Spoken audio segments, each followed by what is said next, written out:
I'm going to show you how to use our Amy lace border mould. In this mould I use our sugar paste. You can either use vanilla flavour or the marshmallow. If you haven't got this paste, you would need to use half flour paste, half sugar paste, or a sugar paste with some Tylo powder kneaded into it to firm it up. I'm going to start rolling the paste out just on the table to give it a start before placing it into the mould.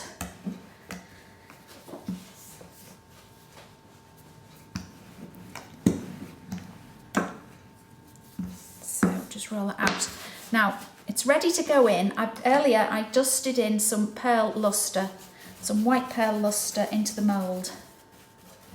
So just add a little bit more there, just make sure you get everywhere.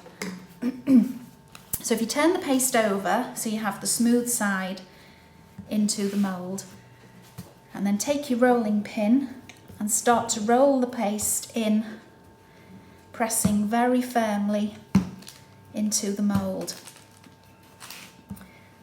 What you want to happen is you want to roll it so thin that you see these spots that are on the mould showing through the paste. You can just see them here and here. That tells you that the paste is thin enough. So you keep pushing and rolling.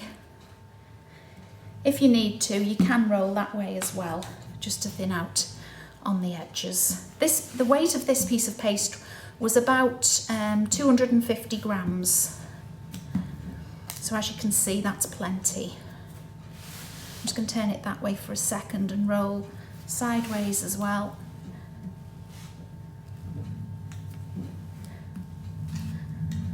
And push in. So when you get to the end, make sure that you can see through the paste and you can see the shape at the end of the mould, because you don't want to stop rolling too soon and then the end be too thick. So to remove it from the mould, it's very easy. You just take this end and peel it out of the mould. Now what you can do is get the luster again and your brush and just rub onto the lace, and hopefully the camera can pick that up, that it has gone a lot shinier here, and you can see the detail of the lace much clearer. So it's quite a strong sugar paste, this. It's not going to, doing this with the brush is not going to flatten all the pattern on that lace there. Okay. And then I use a cutting wheel, use the small end of the cutting wheel and just start to cut around the lace like this. I use a cutting wheel because if I used a knife, the paste might drag and pull the lace out of shape.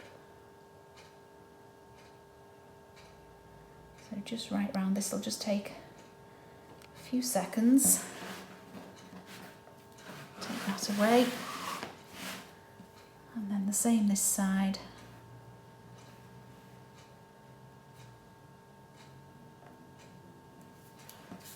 I just changed over at the end there because the paste was a little bit thicker.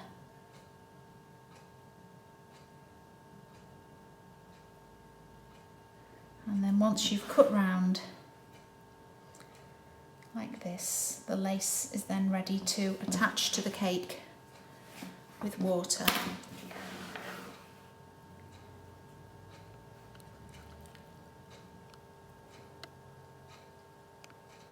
I'm just going to brush some water onto the sides of the cake to attach the lace.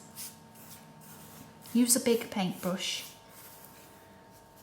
right up to the edges there, and then take the lace and attach it to the cake.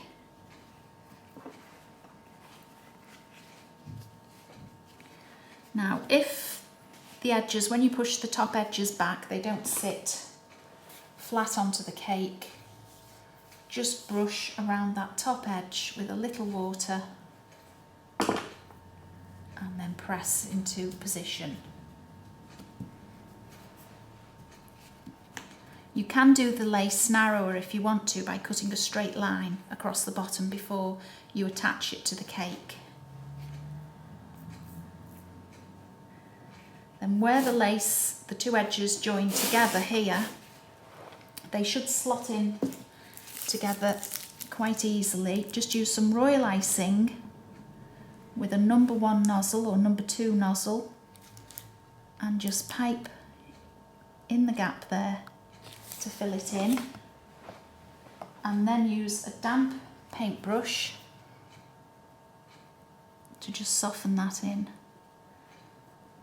I haven't gone right down to the bottom of the cake, but obviously you'd go right down to the bottom there. Let that dry and then brush it with luster so it matches in with the rest of the border. And then if you want to, you can pipe a little edge, small dots along the top and bottom edge of the cake. If you wanted to, you could pipe little loops or whatever else you wanted. When they're dry, you can paint them with the white luster powder mixed with some isopropyl alcohol or paint aid solution, it's sometimes known as. Now this hasn't really been left to dry, but I'll just show you. Just mix the colour and you just touch it onto the piped dots. The last piece of lace that you put onto the cake, obviously the edges, if you're lucky they might match, but usually they won't. So you would cut, if you trace this shape here, you can cut that shape then from a piece of paper when you lay it on the lace anywhere to get that shape so it'll fit in for your last piece. When you put the first piece of lace onto the cake, you should put it at the centre front of the cake.